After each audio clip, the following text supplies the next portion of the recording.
Taste లో good, సిటీలో street food, నగర వాసులను ఉవ్విళ్లూరిస్తున్న వీధి తినుబండారాలు. పూర్తి వివరాలకు చదవండి రేపటి సాక్షి దినపత్రిక. ధర్మాగ్రహాన్ని గుర్తించి ధర్మాసనం దైవం మానస రూపమై సత్యాన్ని సర్వులకు నినదించింది. పదవి ఉందని పెదవి జారితే మహాప్రసాదాన్ని మాటలతో మలినం చేసేస్తే అబద్ధాన్ని నిజం చేయటానికి స్వపక్ష అక్షరాన్ని ఇష్టం వచ్చినట్టుగా వాడుకోవటం భక్తద్రోహం, ప్రజాద్రోహం, దేశద్రోహం, దైవద్రోహం.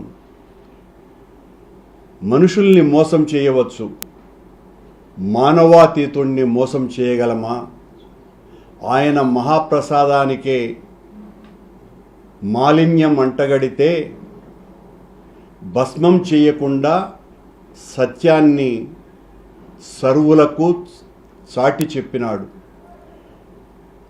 ఈ రోజున లడ్డూ ప్రసాదం విషయంలో జరిగినటువంటి దుర్మార్గపు ప్రచారం ఎంత దారుణంగా మొత్తం ప్రపంచాన్నంతా కలచివేసిందో, ఈ రోజున ఒక భయానకమైనటువంటి వాతావరణం హిందూ సమాజాన్ని హింసకు గురి చేసిందో, దాన్నంతా కూడా భగవంతుడు ఆగ్రహించి ధర్మాసనం రూపంలో ఈ రకమైనటువంటి కామెంట్స్ను చేయించినట్టుగా మొత్తం హైందవ జాతి అంతా కూడా భావిస్తోంది. రాజీవ నేత్రుని రాజకీయాలలోకి లాగకండి, విశ్వరూప శక్తిని వివాదాల్లోకి తీసుకురాకండి అని ఎంత చెప్పినా కూడా వినకుండా ఈ రోజున ఇంత అన్యాయానికి ఒడిగట్టినటువంటి ప్రభుత్వం, సాక్షాత్తు ఒక ముఖ్యమంత్రిగా ఉండి ఈ రకంగా అనరానటువంటి మాటల్ని మాట్లాడి ఓ నాటు సారాయి తాగినటువంటి వ్యక్తి నడి రోడ్డుల్లో ప్రేలాపనలు చేసే విధంగా సాక్షాత్తు కలియుగ వెంకటేశ్వర స్వామి అన్న ప్రసాదం మీదనే ఇంత కలుషితమైనటువంటి మాటలు మాట్లాడితే దాని ప్రభావం ఎంత తీవ్రంగా ఉంటుందో గత వారం రోజులుగా చూస్తున్నాం. ఈ రోజున ధర్మాసనం చాలా సరిగ్గా స్పందించింది.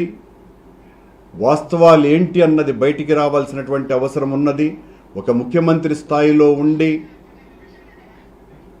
ఈవో చెప్పినటువంటి మాటలకు తద్భిన్నమైనటువంటి మాటలు చెబుతూ పూర్తి వ్యతిరేకంగా మేము మా ప్రభుత్వము లడ్డూ ప్రసాదాలలో నెయ్యికి బదులుగా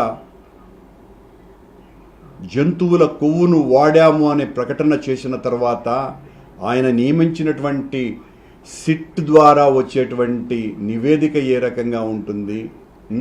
ఏ మాత్రము కూడా అక్కడ తప్పు జరగకుండా ఉంటే తప్పు జరిగినట్టుగా ప్రపంచానికంతా ప్రచారం చేసేసి ఆయన తైనాతీలు ఆయనకు కావలసినటువంటి ప్రసార మాధ్యమాల ద్వారా మొత్తం ప్రపంచానికంతా కూడా ఈ రకంగా మహాప్రసాదం మహామాలిన్యమైపోయింది అని సాక్షాత్తు దేవదేవుణ్ణే రాజకీయాలలోకి లాగేసి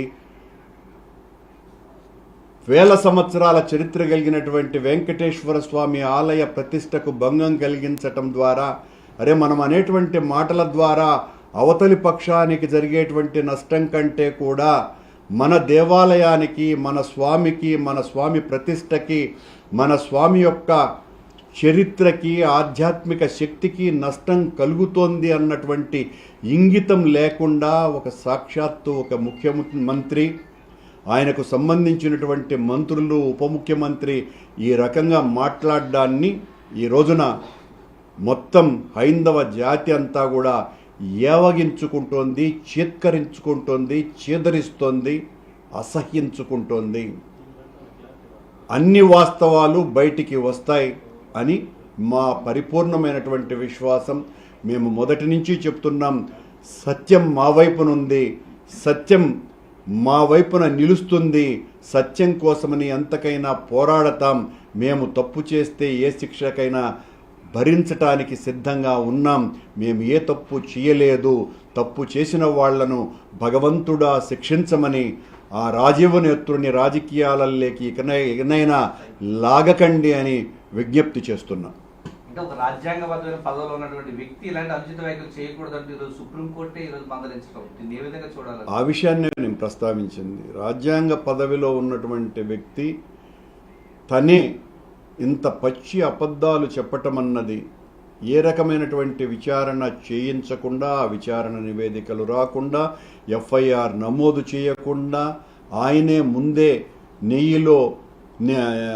లడ్డూలో నెయ్యికి బదులుగా జంతువుల కొవ్వు కలిపారు అని ప్రకటించటాన్ని సుప్రీంకోర్టు చాలా తీవ్రంగా ఆక్షేపించటం నిజంగా కూడా దైవమే పలికించినటువంటి ఒక గొప్ప నిర్ణయంగా మేము భావిస్తున్నాం.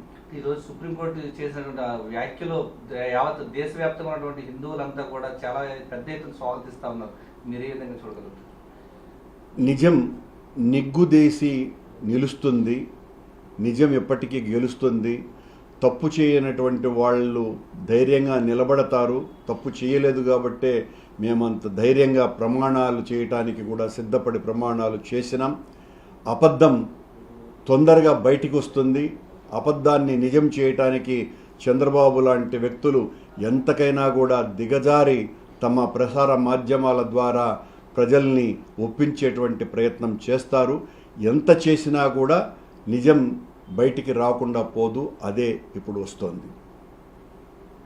అంటే సిట్టుతో సరిపోతుందా లేదంటే ఇంకేమైనా కేంద్రంతో దర్యాప్తు? సుప్రీంకోర్టులోకి వెళ్ళిన తర్వాత ఇప్పుడు నేను అలాంటి మాటలు మాట్లాడడం కరెక్ట్ కాదు.